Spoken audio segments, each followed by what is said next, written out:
Hello, welcome to the live stream. Machka and Kugel are now out of the donut shop camera again. So, I love that. I love that Kugel was just standing in front of the camera, chasing the laser pointer. Hello, welcome to our third stream of Budgetober, our third weekly Budgetober stream. We all just have one more week to get through for Budgetober, and then victory will be ours. Which is also kind of how I feel about work this week, which hasn't even started yet. This is my Sunday. So, I thought today we would talk about impulse and regrettable spending, and maybe kind of how to parse through when something really is impulse spending and if that's bad or good. And, like sometimes something can be an impulse, but it's not really regrettable spending. So I thought we could kind of separate the two things there.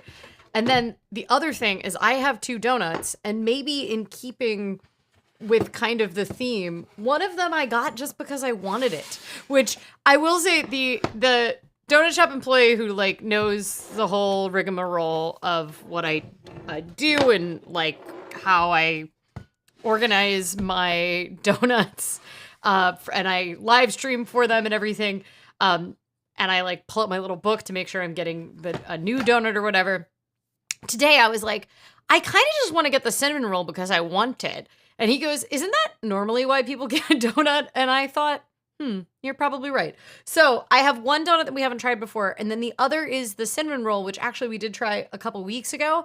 I gave it a 4 a couple weeks ago, so I guess we'll see. This is a apple cider cinnamon donut, so it's like an apple cider raised donut. The cinnamon sugar, already a lot of it has fallen off, and I've tried it, and it's great. Pretty excited about that one. I've definitely had it before, but it's been quite a while. It's a seasonal.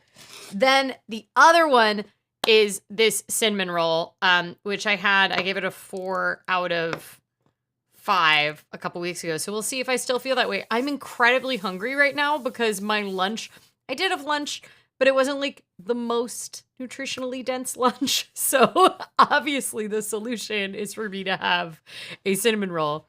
If you were tuned in a couple weeks ago, I was talking about how I was thinking about going to a Troye Sivan Charlie XCX show tonight. You might not have remembered it's tonight. But tonight at 7:30 p.m., our time, a couple of miles from my house, Charlie XCX and Troye Sivan are playing. I'm more a Troye Sivan fan than I am a Charlie XCX fan, even though I would say she's like way bigger now. I went back and forth and I could not make myself buy tickets. Like I kept like, I would hover over them, and they're cheap compared to a lot of other cities, according to what other people have said. Like it's a stadium show, and in a lot of other cities, they're like running hundreds of dollars. Here, for kind of higher up seats, second level, including the fees, it's still like $80, which is significantly more than I usually spend on tickets. So I was sort of like, I don't know. And I'm so tired already. It's 4:30, and I absolutely, after this live stream, will be getting out of my hard clothes and getting into my soft clothes and sitting with my cats and just cooking a meal in my house because I have a very stressful week of work ahead. And I already have to be up very late on Friday for work because we're following around a haunted house actor, and I've decided that's enough excitement. So yeah. Okay. Picture of elegance hovering over the food bowl. That must be Kugel. Kugel has not been liking her their wet food for quite a long time was labeled kitten. And she's like, they're just over the kitten mark. They're just older than a year now. And she seemed to know that she's not a kitten anymore. And she has become uninterested in the kitten food. Machka still likes it. So I got a bunch of samples from the food store, the pet food store. And I've been running through them, trying to find a new wet food that Kugel likes as well. This one was not a hit. They didn't try to like cover it up immediately, but neither of them are very sold on it. David asked if the cat cam has ears. What you were seeing is actually not the cat cam, it's the cat automatic laser pointer toy, which is what I put over there so that the cats would stay there, but it's out of frame now, so I can't show you. But yeah, it has little ears on it. Jay says only 2 months left in 2024. Wow, I know. I guess I'm glad that it's almost the end of the year, mostly because I don't know. I feel like I'm in a bit of like a race to the end of the year at this point, especially like by the way, if you can hear loud sawing at any point in this, that's because we have like 3 or 4 crews right now in our working on the triplex. Like there's like electricians, tile cutters, the contracting crew, the inspector showed up and now there's a bunch of signs warning you that there's no railing on the stairs in our construction zone of a house. So yeah, I close the windows, so hopefully you can't hear the tile cutter, but it is a tile saw, so it's pretty loud. But I feel like I'm in this race to the end of the year to like find a new get the house done and like, I don't know. I kind of want the fresh start. I did also, related to today's topic, clearly my brain is not fully screwed on, if you can't tell by the fact that I'm not being terribly articulate. I might need to eat a donut. That will solve all my problems, right? In regards to today's impulse spending topic, I have just gotten off like a 8-week stretch of like working more than 65 hours a week between my day job and Oh My Dollar. And I just taught yesterday my last workshop of 8 workshops in October, which is just a lot of workshops to teach in 1 month. And it meant that every one of my days off from my day job, which is already a lot right now, I am teaching a workshop. So today is my first day off of either in like a 13-day stretch, and then I only had 1 day off. So I'm not doing amazing at being chill right now. So of course I decided that the beacon in the future is a new planner for 2025, because 2025, I will be better at managing my stress. I won't overbook myself. All of this is true, obviously. And the way to get there is to find the perfect planner for 2025. And I think this speaks to very well the regrettable spending, impulse spending side of things. When you are in an emotionally vulnerable state, like you're stressed, you're tired, you're thirsty, you are going through an emotional time in your life for whatever reason, breakup, divorce, death of someone in your family, you are emotionally vulnerable to exactly the kinds of sales tactics and the own stories that you tell yourself. Sometimes you don't even need to be sold. You tell yourself stories about how different you will be. And the solution to getting to that better place is buying something, right? So you're going to have a more organized office. If you're stressed at work, you're going to have the perfect keyboard. You're going to have the perfect study setup. You're going to be a better student.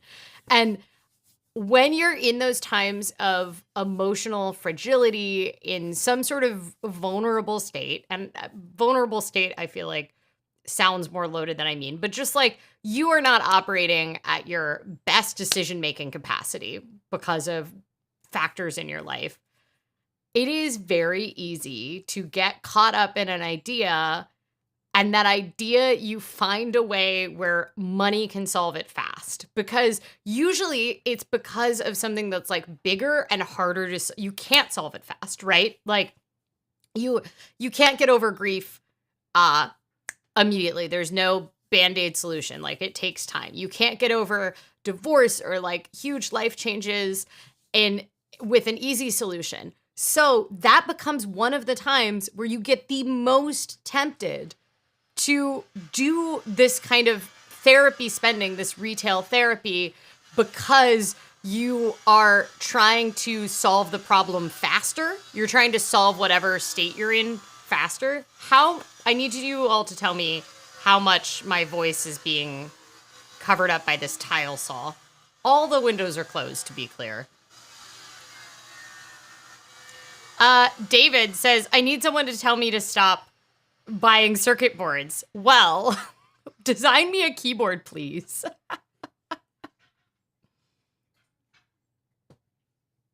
Oh no, I suffered a tragedy yesterday. I soldered together a manila keyboard, then almost knocked it off the desk and broke the circuit board.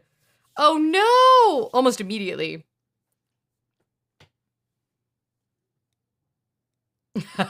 I've been at my grandparents' old place for Sukkot, and so I brought some projects to do.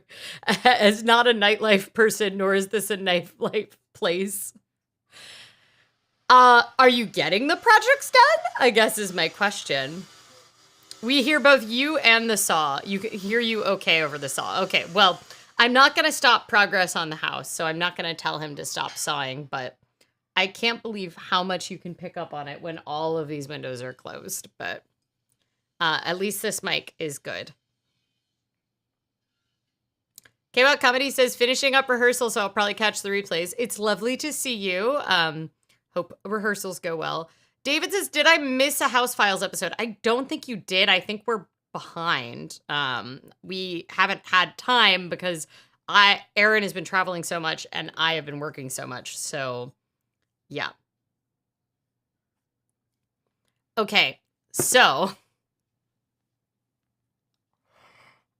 And I think because I led with big things, it's easy to make the like, oh, well, I do impulse spending and I'm not in like an emotionally fragile state. But are you one of those things, exactly the things you ask like a kid when you're wondering why a kid is having a tantrum? Hungry, overstimulated, thirsty, needs to go to the bathroom, needs sleep. All of these are states where you are going to find yourself prone to impulse spending. This happens like at Target. If you go to Target and you're thirsty or you're hungry, that is the perfect state for your brain to start doing all of that impulse buying. If you go satiated to the grocery store, if you go satiated to, Target, whatever kind of store we're going to call Target, I think it's technically a hypermarket, but I don't know. I feel like it's in its own category of store. But if you go to a store without a full plan and you're looking to emotionally fill some kind of need, but all of your like basic human needs are not filled, then you can be far more likely to end up in a state where you are doing impulse spending. Aaron says, we are very behind in filming. By the way, Aaron, I think you were not on the stream last week when I noticed the adorable hot shoe cats in here, which I still can't like easily. Oh, I can't take it out. This was on the hot shoe of my camera. It's so cute. Okay, it'll be better if I put it on this one autofocuses. Please look at this. It's like built into the hot shoe. Aaron, I'm assuming got these off AliExpress and that's why they showed up in my studio, but they're very cute and they make me extremely happy to look at them. Or Aaron got cute tiny things and then attached hot shoes to it. That is also a possibility.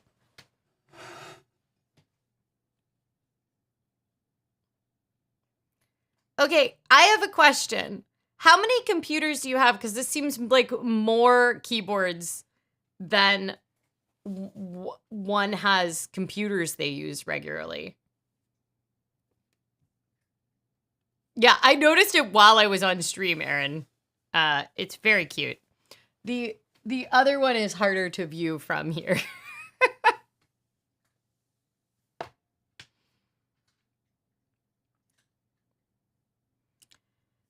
David, yes, I want a quiet keyboard, but I also want it to be cute. Like, I want, like, cat keycaps, but I also don't want it to be loud or clacky. So I'm trying to figure out how do I do that without actually doing any research. Because the loud keyboards are actually quite bad for me as a radio journalist. Because when I'm on calls with people and I'm like taking notes on my computer, it like sometimes picks up on the recording. Cheryl has proved the exact same thing. Just got home from the store, went hungry, and I bought slice and bake cookies. That sounds great, though.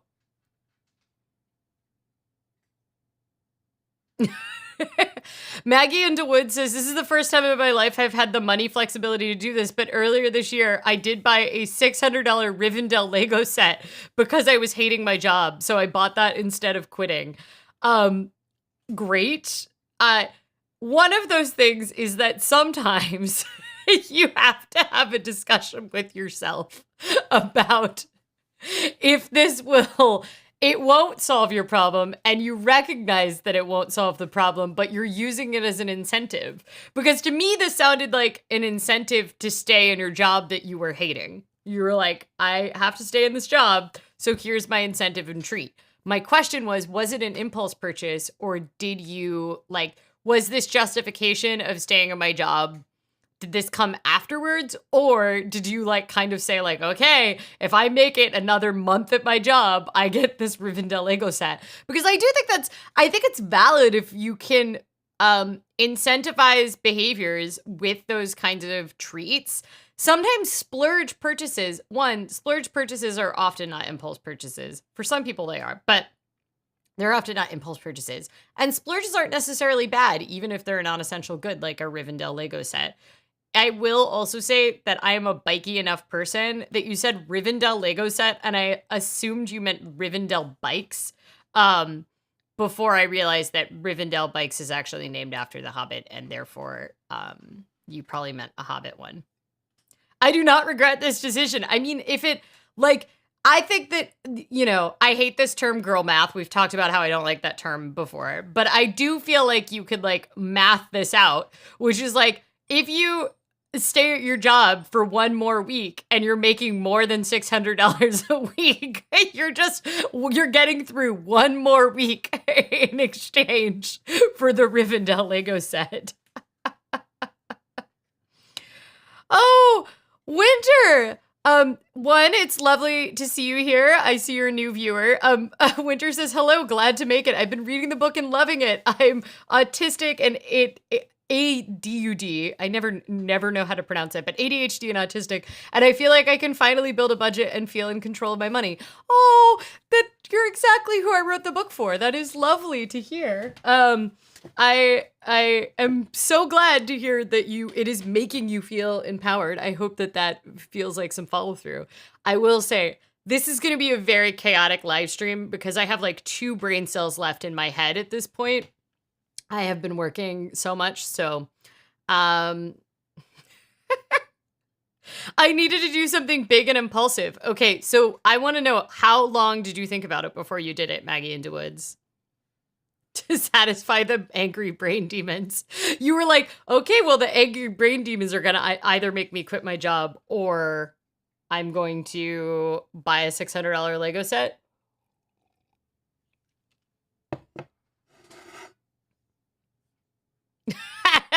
My mom said, you know, you can always make more money, because we were in a shop earlier today that's very like, there's nothing in that shop you need. But there's a lot of things that you could justify to yourself. Like, it's just like a very cute little home goods shop. And the person that was working there was saying that their friend says, you can always make more money, when she's trying to encourage someone to buy something, which is an interesting philosophy. I think that there's nuggets of things that I think are helpful ways to think about stuff, but I also think all of these sort of money scripts that we tell ourselves are can be damaging when you take it to an extreme, or depending on the personality type. And then some of them can be very useful ways to give yourself permission. Kugel's back at the donut shop. Oh, she's leaving again. I wish you could all see this, but I have an upside down cat on my lap. Oh, hello. Hi. Okay.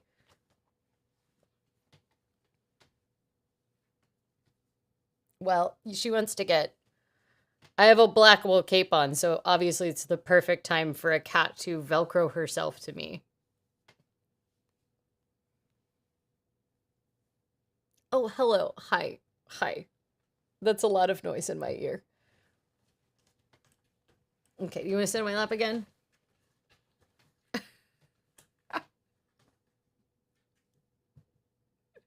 The 30 minutes it took me to find a set that hadn't been sold out. So I'm really curious. Did you build it? Did you finish it? You said you didn't regret it. So did it work and you didn't quit your job?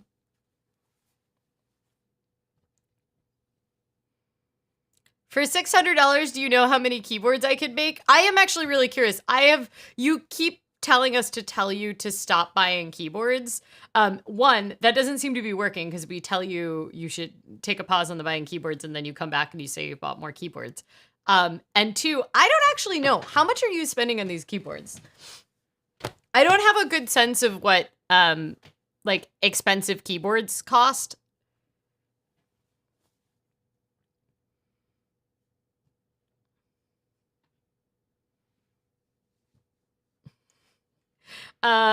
Would those keyboards include all the Lego minifigs from the first movie, including Arwen? Well, I think people can get like you can get little themed keycaps. Hello. Hey, stop attacking my clothes. Someone is unhappy that I am not paying attention to her exclusively all the time. You can come sit on my lap, but you can't attack my clothes.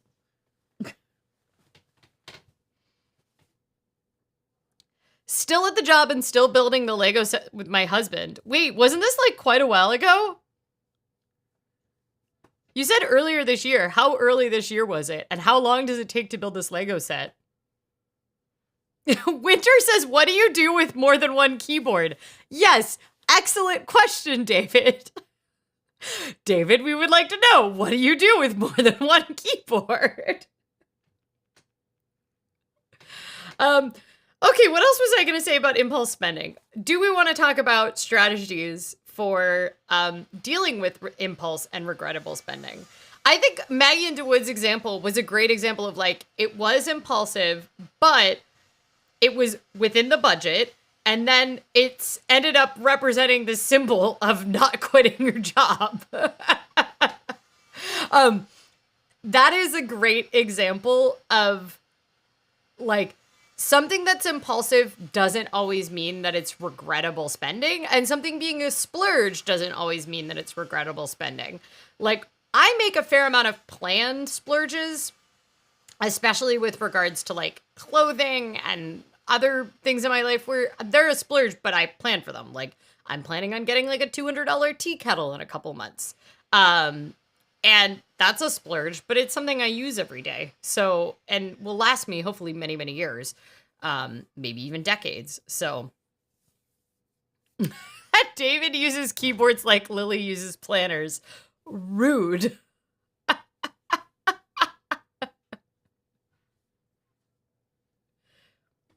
David says, I've switched to save money to manufacturing the keycaps and the cases. I've set up a 3D printer farm in my living room. I mean, it sounds like you could start a business doing this is the satisfaction going to be lost if you were selling these and you had to do all of the annoying parts of like, is it the building of them and the planning of them that's satisfying to you? Is it the using of them that's satisfying to you? You change the keyboard daily and the rest hang on my wall like art. I mean, this sounds like a fine hobby.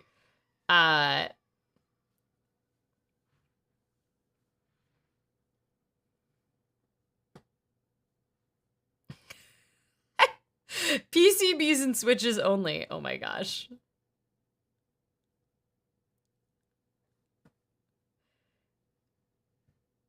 Winter says budgetober has been fun. That's great. Okay, sorry, I'm reading the chat because there's a lot of back and forth happening in the chat. Okay, so what are some strategies for curbing regrettable spending? I'm going to use an example. I've used this before. So if you've if you've been in a live stream where I've talked about impulse spending before or listened to the podcast, you probably will be used to this. But okay, let's say you're having therapy every week, and then after therapy you go and you get like a $13 burrito, and it's not that good of a burrito, but it's like the place near to the therapy place, and you always feel this need to like smother your emotions after therapy with black beans and salsa. And you're like, man, I like, this is a lot of money to have this $13 plus tip burrito every single week when I go to therapy. And it ends up being regrettable because the burrito is not even that good. And what is happening over there? The cat is like throwing her carrier around. What is happening? Hold on. What are you doing? She's crazy. She just ran away, like nothing to do with it. Now she's attacking. Now she's disassembling our kitchen and galloping around. I think she doesn't like the tile saws either. What are you doing?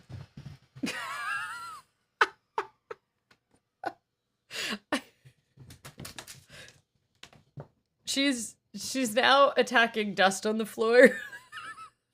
She's running so fast that she's like running past the donut shop camera before I can switch. Even her sister, who is also a cat, is looking at her like, you're crazy. I really hope the mic is picking up the running back and forth. Can you see the tail behind me? Very distracted. Okay. So you're getting this $13 burrito every week and it's regrettable spending. You want to find a way to change it. Can you change your routine to avoid it? So can you change your routine? Like maybe you don't go past that burrito place on the way back from therapy, and so you don't end up being tempted by it. Maybe you can find something cheaper or free to replace it. So maybe you go on a walk instead. I had a really bad job before the 2016 election, and I would go get a coffee every afternoon. And I was so stressed at that job that it was like a terrible idea for me to have coffee in the afternoon and like make myself more anxious. But I realized that I actually just wanted to get out of the office. Like I needed an excuse to walk to get out of the office, and I would pack lunch every day so I just wouldn't have another reason to leave. So I ended up replacing the coffee with just going on a walk, and it turns out that was like better for my mental health, and it didn't cost me like, $6 every day, including tip. So is there something free or cheap? Maybe you could get a coffee instead of getting a burrito, so half the price.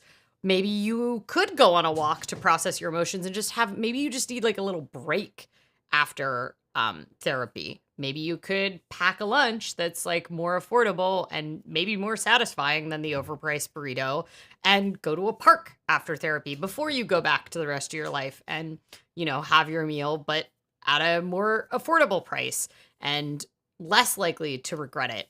Maybe you could, maybe it's actually a value in disguise. Maybe it's really hard to make yourself go to therapy, but you need to go to therapy at this point in your life. And the burrito is something you look forward to. And it turns out that if that's what you need to get yourself to therapy, then that's in the category of something that you should be doing. And maybe it is a value in disguise, and you can just start budgeting for it. And maybe it's one of those things where you could change the day of the week that you're in therapy so that do you see this cat? She's very chaotic.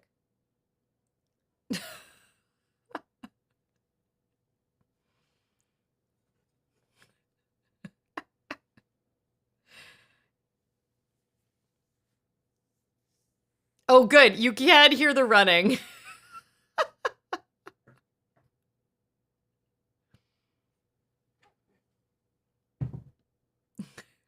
She heard the water thing make a noise and decided it was time to get some water.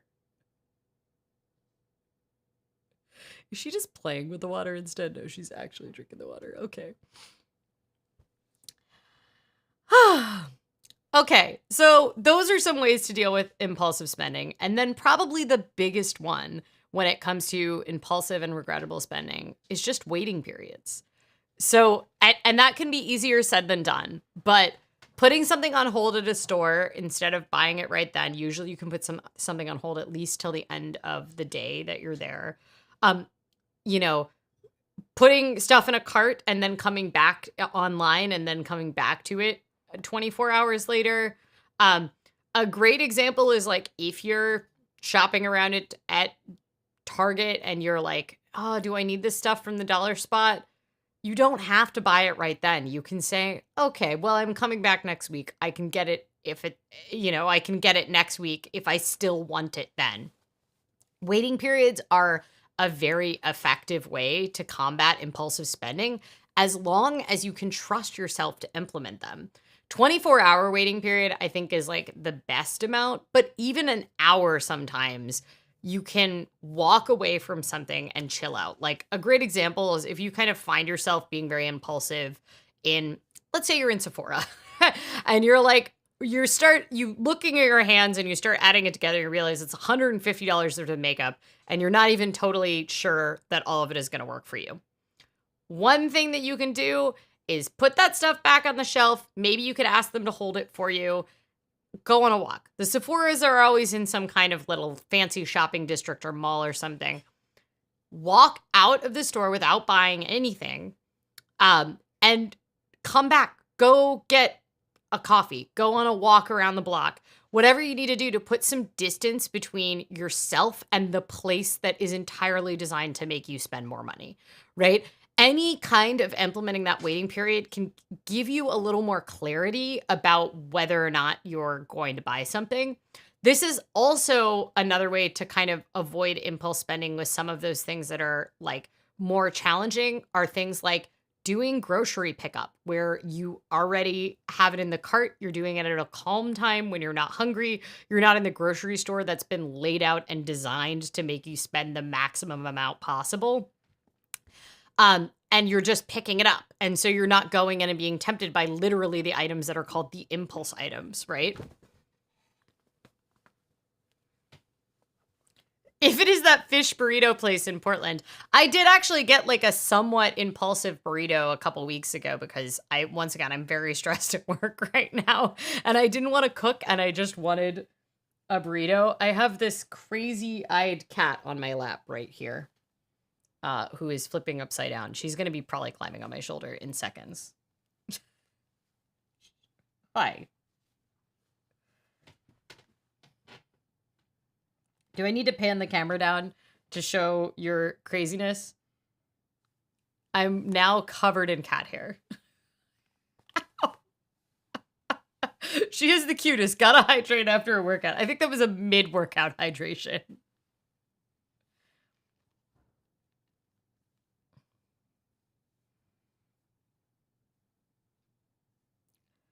B says, I bought a $200 wool jacket in 2011 and I hemmed and hawed about it back then, especially because I was making $9 an hour. I still wear it.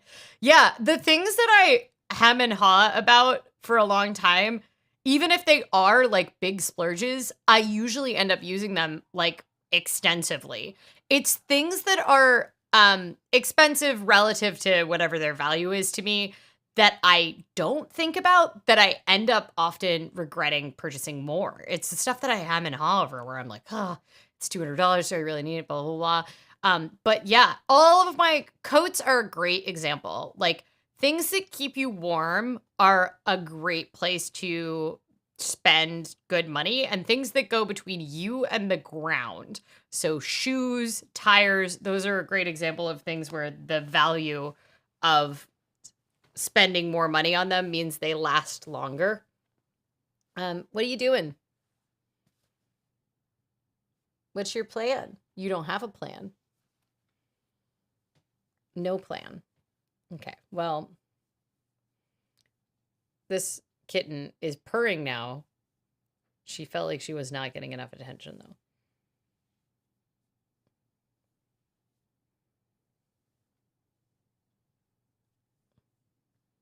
Ow!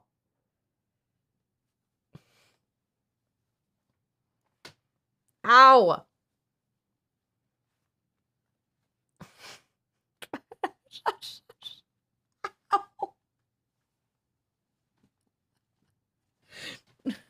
You're gonna get cat hair on my cinnamon roll. I think I need to eat the cinnamon roll now, because otherwise I'm gonna end up with cat hair all over it. If there isn't already cat hair on it. What did you do to my cape? Okay. Let's eat this cinnamon roll. Winter says, I used to get myself a coffee to get myself a therapy. I allowed the most frou-frou one I wanted, usually a caramel. A sugar high makes confessing your life easier. Oh, I like that. But yes, that's exactly what I'm talking about. Like, there's ways in which you can build in stuff into your spending that might not be explicitly, like, probably one of your core values is not frou-frou coffee, but you need to go to therapy and you've got to like work through your stuff. And if the only way you can get it there is by building into your budget some sort of treat, that's totally worth it. And also, I guess a sugar high does help with confessing your feelings. Now she's curled up on my lap, but she looks like she could bounce off at any moment. Okay. This is Talking Dough and Eating Donuts, so let's eat a donut. This one we've had before. It's a cinnamon roll. I feel like at any moment there'll be a cat appearing on it. If there is some cat hair on it, I wouldn't be surprised. Look at how gooey that is under the back one there. Okay. Luckily, I did bring a napkin. I think I'm gonna have to fight this cat for this donut. Should I heat this up? It almost kind of seems like it needs to be heated up.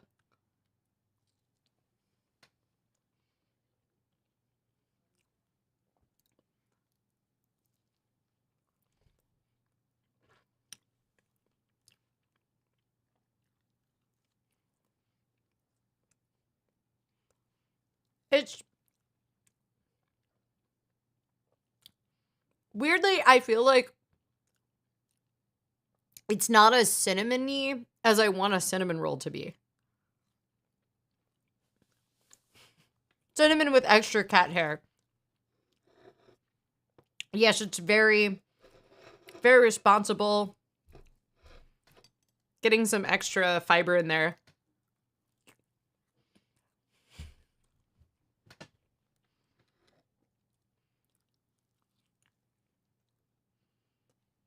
Why are you like this, Machka?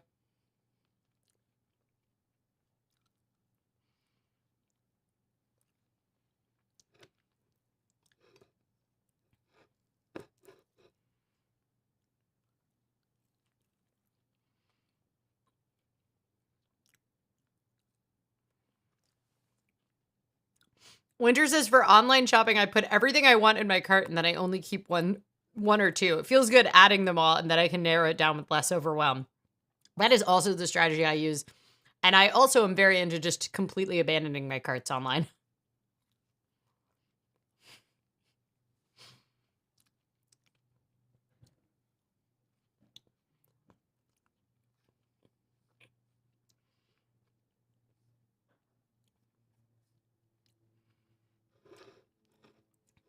This is not as exciting as I thought it would be. It's very, like, it's like overly sweet.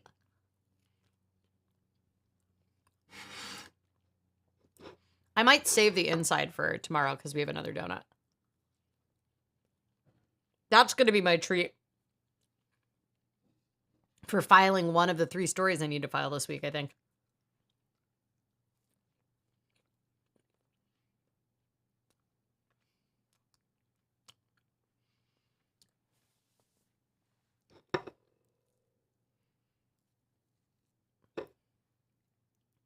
Okay, one little more. I would describe it more as a sticky bun than a cinnamon roll. I don't really know what the difference is, but my instinct is that I would describe it that way. I think this is still a 4 out of 5. It might even be a 3 out of 5. I think I heated it up last time. That might have been why I liked it better. Yeah, Machka is really... She's currently building a tent with my dress underneath this chair. Okay, let's fill out the donut log here. I am quite hungry, and the fact that I didn't consume all of it is probably a sign that it wasn't the best. So this is last time. So I had it on August 6th, and I gave it 4 out of 5. And then this time,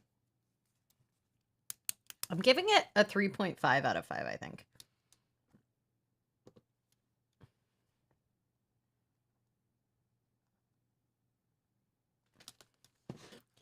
There we go. That's the donut log.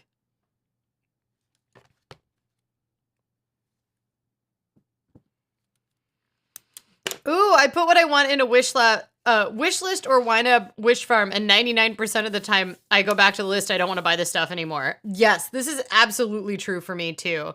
The things that like I see people doing in the planner community, I see a lot of the people that are doing impulsive spending.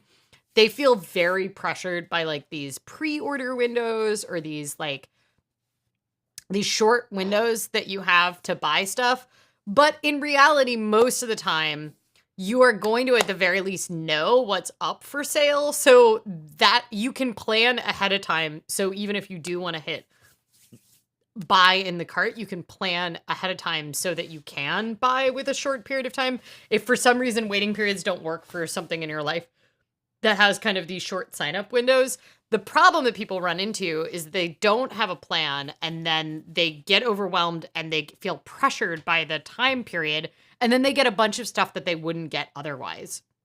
Like, this happens a lot in the planner community with Too Much Coffee Monster sales. Like, her stuff is very cute, but it often gets like sold out very quickly, and then it resells for like huge amount more on the price. Hello. I need to cut your nails. And then people feel really pressured, but then people buy tons and tons of stuff because they know that they can resell it, but realistically, they're probably not going to resell it. But also because they feel the stress of like, well, it might be gone all the time. Wish farm giveth and reconsidereth taketh away. I agree. I'm still hungry. I don't care. Sticky or roll. Okay. Should I eat the second donut, or is there more things we need to talk about? Tell me about a recent thing that you have regretted spending money on. And recent could be like the past year. What regrettable spending have you had in the past year? I think actually very recently, I just bought a skirt for my Halloween costume that I ended up, it doesn't fit. I think I can return it, but I'm kind of annoyed with myself for buying it at all because I think I had like a different image in my head, but then I started to get caught up in this idea of a different image.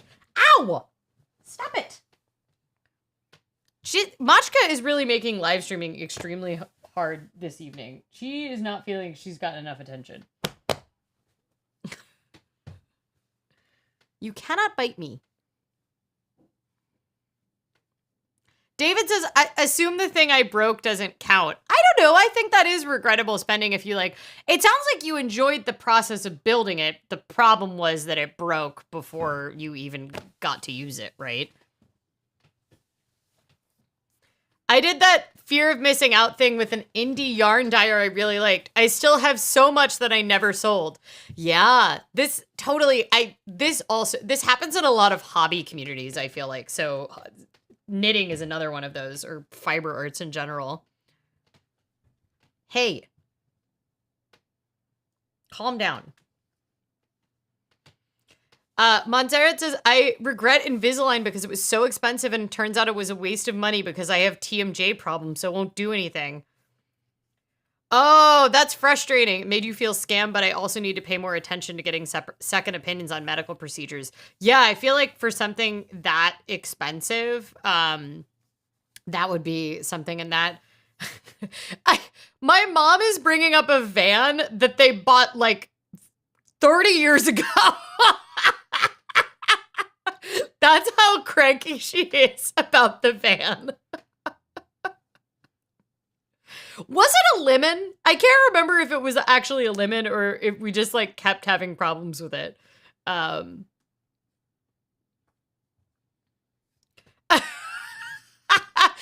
Doreen says, busy day at work, but the live stream title called Me and My Planners. Yeah, well, I will say now we're just talking about regrettable spending. What other regrettable spending? So one of mine that kind of falls in the planner category was that I got a Sterling Ink common planner the first year that she came out with them, which I think was last year. Hey, stop. Up on the lap if you want. And I forgot there were so many SKUs that I actually forgot I wanted to get a B6 planner from her, and I got an A5. And then I subsequently found a planner that worked better for me, and I've just felt burdened by this planner because I can't really handle having two planners, and it is like more empty than I care to admit, because I can't keep up with two planners. And so I just feel guilty every time I look at it as far as like regrettable spending. It's obviously like the year is almost done. And so like I will move on with my life. But that was one of those things where I felt like I had to get it during the pre-order phase, because she had like cornered such a niche in the market. But then I ended up buying something that was extremely similar to the Hobonichi Cousin, and I could have like, I didn't need to buy it. But yeah.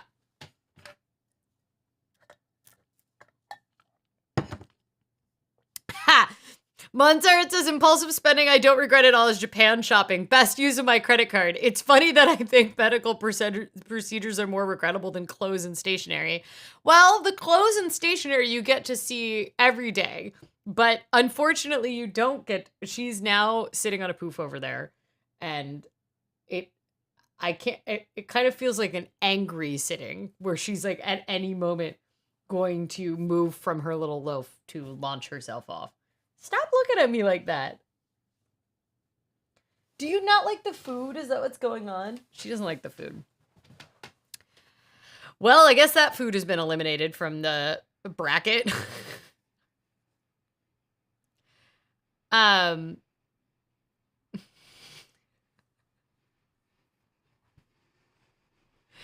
a big fan of B6. I discovered it this year. So this is the thing that I am trying to figure out. And I have a bunch of stuff coming from AliExpress that may have partially inspired this impulse spending. But after last week's stream, I went and did buy partially as an incentive for myself. I like sat on it for a couple days in my cart. And then I think it was Friday after I had turned in a story, I decided that that was the time that I was allowed to try to buy some planners for next year. And I bought some of the cheaper Kinboard planners, but one of them has a layout I really like, but it's an A5 and it's actually a knockoff of a B6 planner, which I actually feel like would be a better size for me. But we're going to see, because this planner was like $8, which is a great amount for a planner and a reasonable amount for a planner. So if it works, I'll probably put up with the A5. B6, you mean JetBlue? No, I mean B6 size, which I don't have any B6 size stuff out here right now. It's pretty similar to a paperback book. So like this is A5 and then this is very close to B6. Not quite, but very close to B6. They tend to be like a little wider.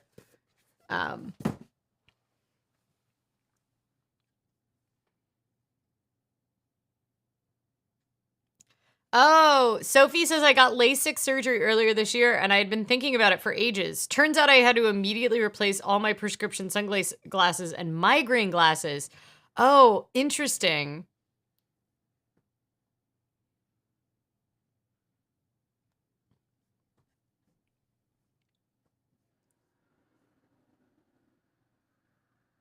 I'm cranky from things about 30 years ago that involve money. I think there's a lot of us that will be like that. I also regret getting a CD player in a car was too much. That's fair.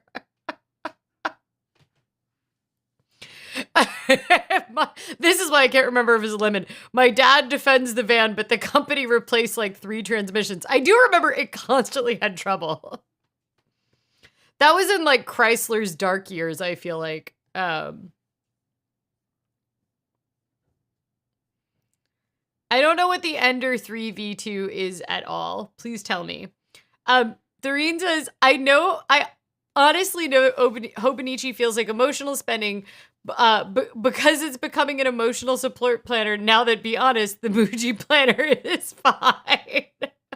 Work as well as the Hobonichi. I haven't actually looked at the Muji planners much. But yeah, for me, the Hobonichi is the, like, at this point, it's become a hobby purchase, right? That's kind of the idea, is it's like, it is a way. This is not a bad planner. The Muji planners, they're very similar to Hobonichi. And no quotes.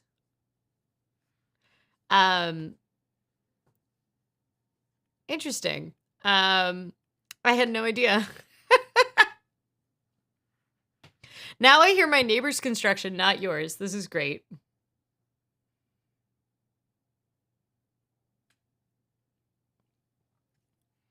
Are you going to do an unboxing?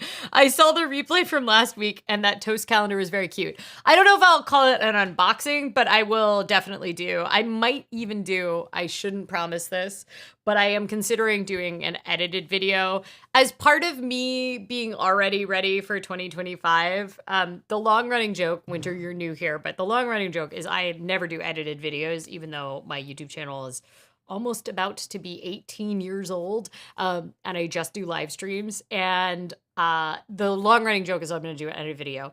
That being said, I am kind of prepping for 2025, and I am tossing around internally the idea, just internally. This is the first I've mentioned it to anyone other than Aaron. I may be trying to do some sort of edited videos project in 2025. In addition to live streams, I'm not going to stop doing the live streams. There's a couple of reasons for this, but I'm trying to find something that is a sustainable amount, but also still a concrete project, because I have to make something a project for me to complete it. I need it to be a little bit of a challenge. It needs to be a concrete. If I just say, oh, I'll just make videos when I want to, then it's never going to happen, as is clearly true. So, the YouTube channel is not old enough to vote yet. It's old enough to vote on Christmas this year, because for some reason I made my YouTube channel on Christmas in 2005 or 6, whatever year that would be. Wait, is it already old enough to vote? Now I'm starting to question. I feel like it was 2005 that I made it, but maybe it was 2006. Because YouTube only like came out in 2005, I feel like. Okay. Yeah, okay, December 25th, 2006. So it is turning 18 this year. Anyway, I was living in Eugene in a co-op in Christmas 2006, so I guess that's what I was doing. And I was working as a dishwasher in a fancy department store, so I'm assuming I didn't have to go to work that day because we were closed. I watched an old video of young Lillian a couple weeks ago. How long was it? Like, how long ago was it? Was it like one of the ones I posted in 2007?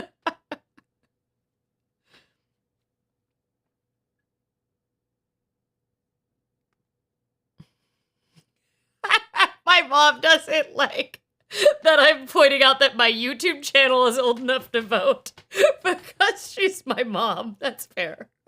I'll stop that. If I stop aging, then you stop aging. That's how that works. Anyway, I will definitely have, this got off track. I told you this was going to be a very chaotic live stream. I have I genuinely have 2 brain cells left to rub together. I do not know how much rebooting I'm going to need to do while I sleep tonight because I have a very packed week of work and I do not know how I'm going to get through it at the current rate that I'm operating at. So, I will definitely have the planners on the live stream, and then I am hoping to do a planner comparison, like video, just like a static video that's like a little more edited and cleaned up. But what I'm also trying to figure out is, you all should tell me this. It's totally a justifiable business expense if I make a video about it, but I am considering getting the slightly more expensive, okay, how much is it? It is, so I'm considering getting the Bushyman Powell Planner, which is $38. So it's like 4 times the price of the Kinbor. And the Kinbor is like absolutely based on it. And that Kinbor is new this year. So there's no planners. And the Powell Planner for this year hasn't come out yet. There is no comparison videos between the 2 of them. And I'm considering getting the one that it's based off so I can just do a comparison video because I think it would probably be good for YouTube. And it would be helpful for some people because you want to kind of decide if you should get the $8 planner or the $40 one. But it's a pretty niche planner because it's like a Japanese brand that collaborated with an Instagram influencer. And it's absolutely available in the US, but I do feel like it is kind of a niche planner. So I'm trying to decide if I should get it and justifies it as a business expense just to do it. And then I could give away it as on the video or on Instagram or whatever. I don't know. What do you think I should do? Do you think I should spend $38? I owe my dollar, like as my business outside of my day job has spent no money except on essential supplies and stocking inventory this year. Like I have not paid myself at all. And I have the only things I've been buying are, hosting, storage, all of the like recurring expenses, and then books and stickers for workshops and stuff like that. And obviously I make a significant amount less now that I'm not doing freelancing and I don't have my own show and I don't have my own column anymore. But I do still make a fair amount of money from teaching workshops. And you couldn't, it would be really hard to live alone on that, especially with all the regular expenses of the business. But all this to say, I have a little extra slush fund that I could spend on that planner just with the idea of doing it for a video. And that's not like the most expensive thing I could do. Have you tried Take a Note? If yes, it's similar to Bushyman. So I had to Take a Note, but Take a Note is for a day. So the Bushyman is 8 little side-by-sides. It's 8 little boxes side by side. I guess I could put this on the screen instead of describing it. But the Take a Note, I had the one that's it's a week across 4 pages. And it turns out that and it's A5 and it was just too big. It was just too much space for me. I thought it was going to work. Take a Note ended up just kind of not working for me. It wasn't great for me. Here, I'll put this up on the screen in a second if I can get it to connect.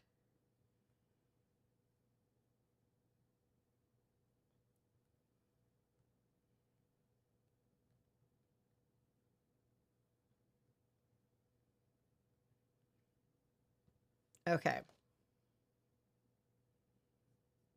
I think hair color is the barometer of young Lillian. Oh, so we're not even saying that young. We're not saying because my hair's been black most of my life. But I had 2019, which I don't consider that young. That was only 5 years ago.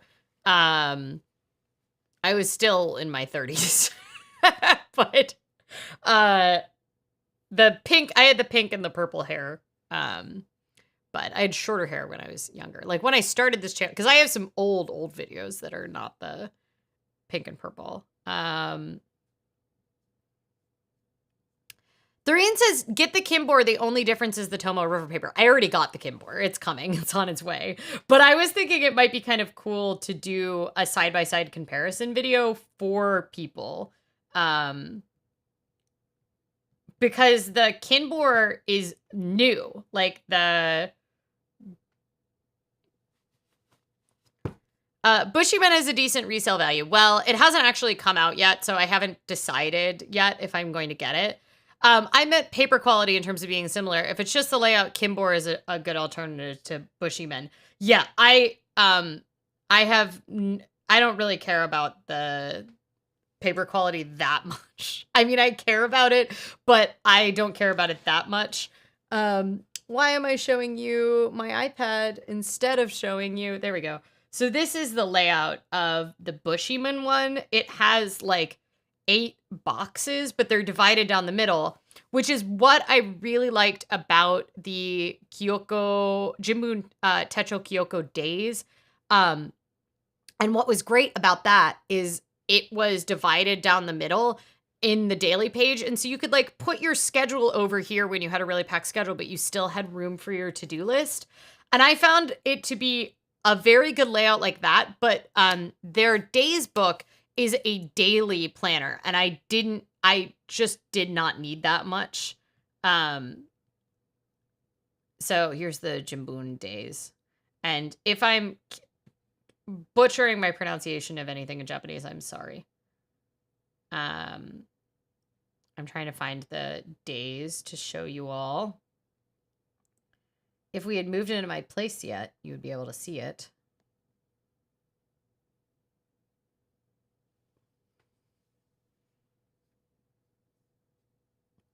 Kimbor is really good at copying the famous layouts. I have the Kimbor knockoff for the weeks. Yeah, I'm pretty excited. So I have this one, which is I got for like $4 because I love little coffee things.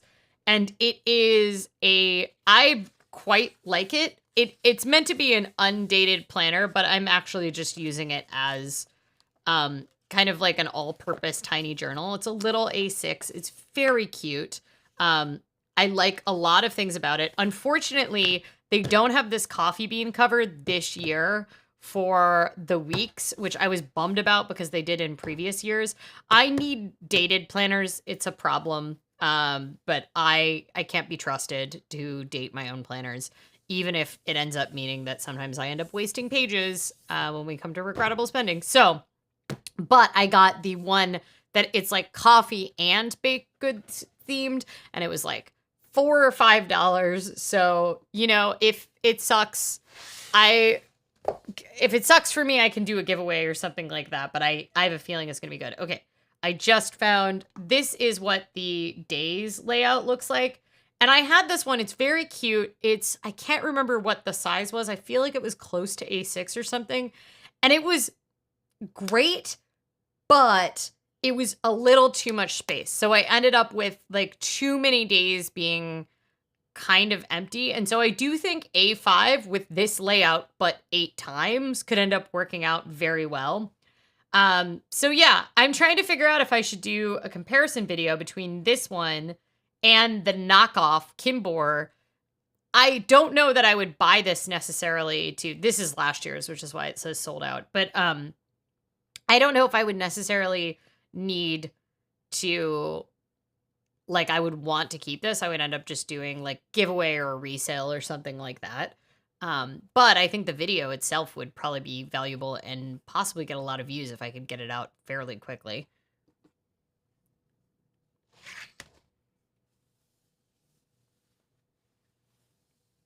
Sam says, sorry, hopped on late today. Well, we're supposed to be talking about impulse spending, but now we're just talking about planners again. Winter says, I think a comparison would be interesting. If you're making planner videos, this is officially a planner channel. No, we are not. We still talk about finance, so we're finance channel. Okay, speaking of which, let's eat another donut because we are a donut channel. So let's eat another donut.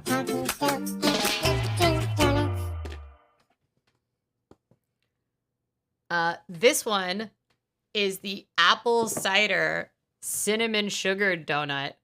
And it's this like gorgeous cider donut with this little cinnamon sugar on it. I think that this cinnamon sugar might need to end up on the rest of that cinnamon roll.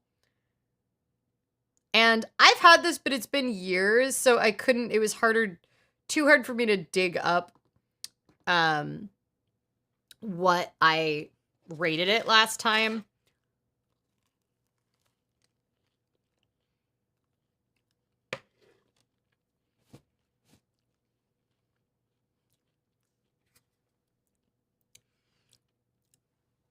You can kind of see it's a very bready inside one. The cinnamon sugar is quite good. It's got that excellent like grainy texture. Not great for eating on camera, but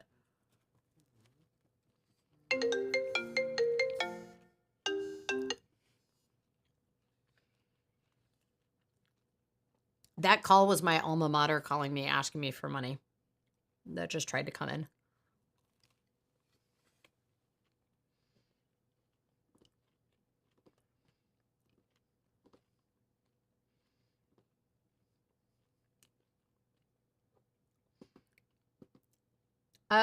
I guess this little, there we go. Now I got the bubble away.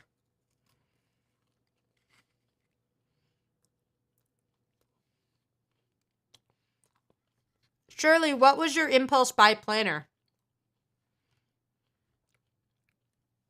See, it's on topic, and also we are a finance channel, I swear.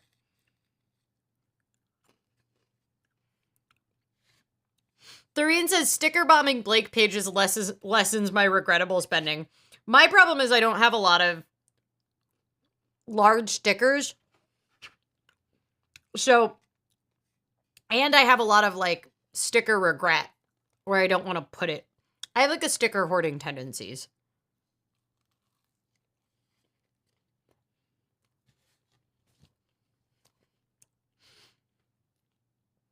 Yeah, you got to get the video out with the planner within the planner season. I would worry that one of the problems would be that I would do it, but all the Bushyman planners would sell out because they usually sell out.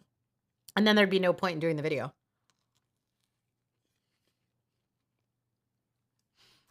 David says vacation apparently means unpaid laborer for parents. That is correct.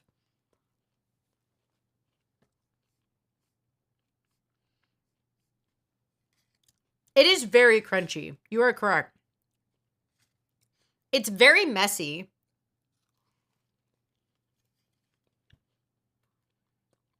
I thought I was going to like it more. It's fine. It's not amazing, though.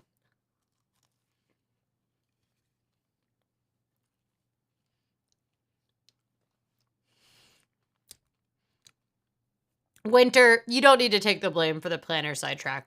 We end up on a planner sidetrack every week. At some point, I need to release merch that it says, I swear I'm not a planner channel.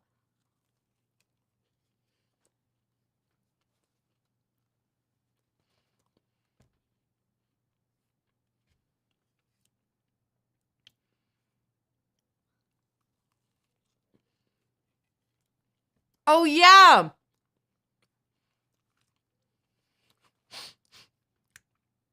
It was from a Quebec-based business that sells stationery. Talked about it a bit on the forums. I ended up preferring my bullet journal. Sometimes you just have to go through it with planners.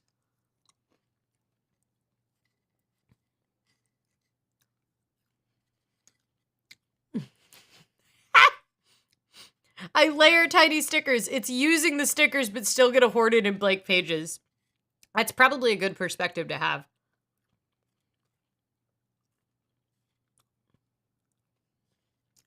Yeah, I would describe them as mid. I think this would be better in the morning, like you dip it in coffee. I don't have coffee here, but I do have some Earl Grey tea. So, oh, because it's like a cider bready donut, it melted kind of perfectly. The way that it moistened worked really well, dipping it in. I think that's how you're supposed to eat it. So, I'm going to upgrade it from what I was going to give it before. I was going to give it a 3, actually. But I think it's actually a 4 if I had appropriately dipped it. So, I'm going to give it a 4 out of 5. And,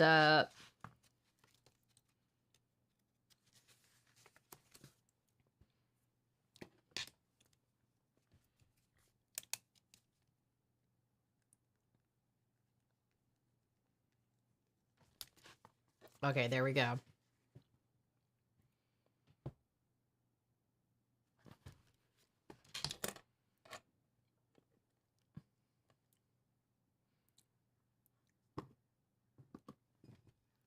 Oh, Shirley said that unicorn cup. Yeah, this cup, I broke my only mug. I actually only have one mug here because when we moved into this place temporarily 14 months ago, we packed all of our other we each just got one mug and had to use that mug. And it was good because I just kept it clean and it was always either in use or it was always in use pretty much. Or immediately would be cleaned and then would be used again. And I broke that mug. I'm still kind of upset about it because I'd had it for years. But when I was at Breakfast on the Bridges, my friend brought this mug and I was like, can I adopt that from Breakfast on the Bridges and take it home? It has little feet too, which is actually really nice because you don't have to have a coaster for it when you put it down because it has little feet. It's a 3 due to user error. Correct. Dipping is not great inflation for donuts.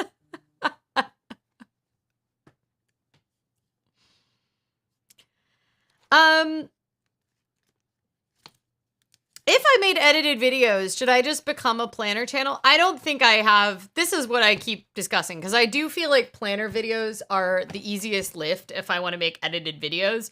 But I don't know if they fulfill the creative itch that I would want to fulfill by making edited videos as part of a project. And obviously, I don't need things to be I don't have any need for growth on this channel. I'm very happy with where we're at. I wouldn't like to put things out and have them, not have the channel get any bigger. But obviously, I've been stuck at 1,500 subscribers for years, and I'm fine with it. Roundabout there for years. And I obviously don't put a lot of effort or energy into growing this community. But it is really great when we have new people coming into the live streams. And so it would be nice to do stuff that appeals to the kind of people that would then want to come join the live stream community or maybe even the forums.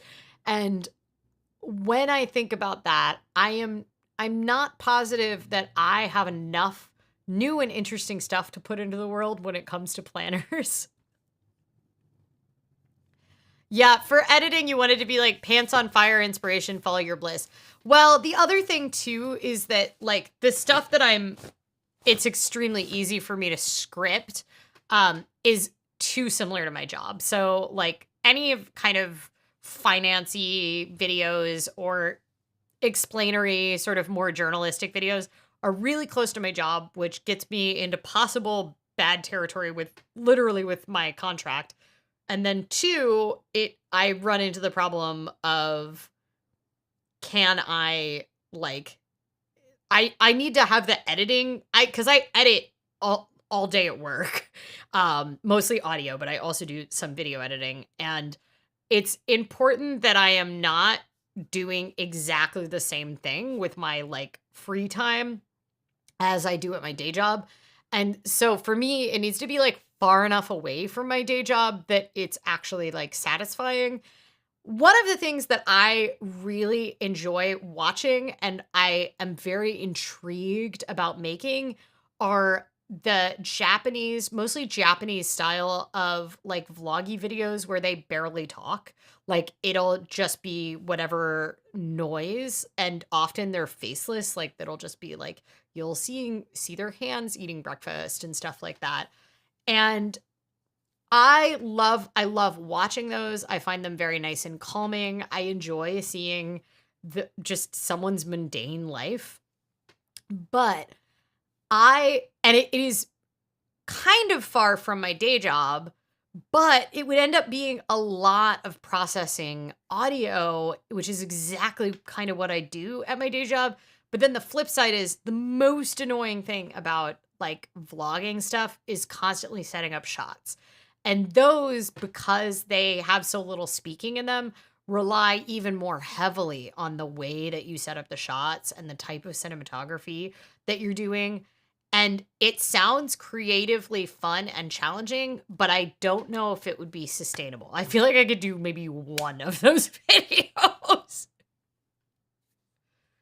They're not really technically ASMR. They're it's just that like there's quite a lot of the like life in a daily office worker, life in a housewife, like they're just the style of vlogging like that's predominant in Japan is like a lot more chill than the American style yap at you like I'm doing right now. Please do finance videos too. There are so many topics, but they might not be due after 18 years. Well, I can do all the finance topics that we want in the live stream. Um, I I will also say I have a back catalog of hundreds of podcast episodes, and those are all there. They all have transcripts as well. So you can go to ohmydollar.com and listen through the back catalog. Most of those totally apply. Um, I I just don't feel like I can do a lot of finance videos because of my contract with my day job. When I gave up my podcast to take my day job, I was allowed to keep these live streams. But I think once I start getting into the territory of like really doing journalistic style videos, I would be at risk of I could talk about my own finances, but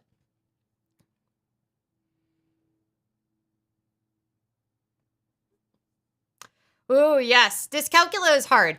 I will say dyscalculia is challenging.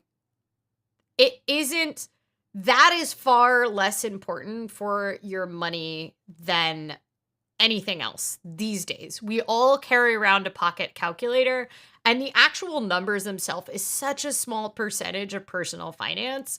In many ways, like ADHD and autism can be a much bigger barrier to your money than dyscalculia itself because so little of money is actually like adding up numbers these days. And in many ways you can automate that out. But if you don't kind of tackle the emotional and the planning side of it, um and come up with systems that work with your nature and your personality and your impulses rather than against it, that's where the finance side of it gets really hard. Like for people with ADHD, a lot of the time it'll be the impulse control. It will be the like time blindness. Sometimes like the cost of ADHD will come down to like you're paying late fees because you're having trouble like managing timelines and you have it's like overwhelming to set up systems more than the number side of it is. And I feel like see, Montserrat, this sounds great, but it's really similar to my old show. And interviewing people is literally my job. Like I'm a journalist. I'm not allowed to do stuff outside of work that is too similar to what I do at work, like under my contract. So I'm walking a very like the fact that they allowed me to keep doing these live streams was already like I was already towing the line. So I it would be really on the fence. I would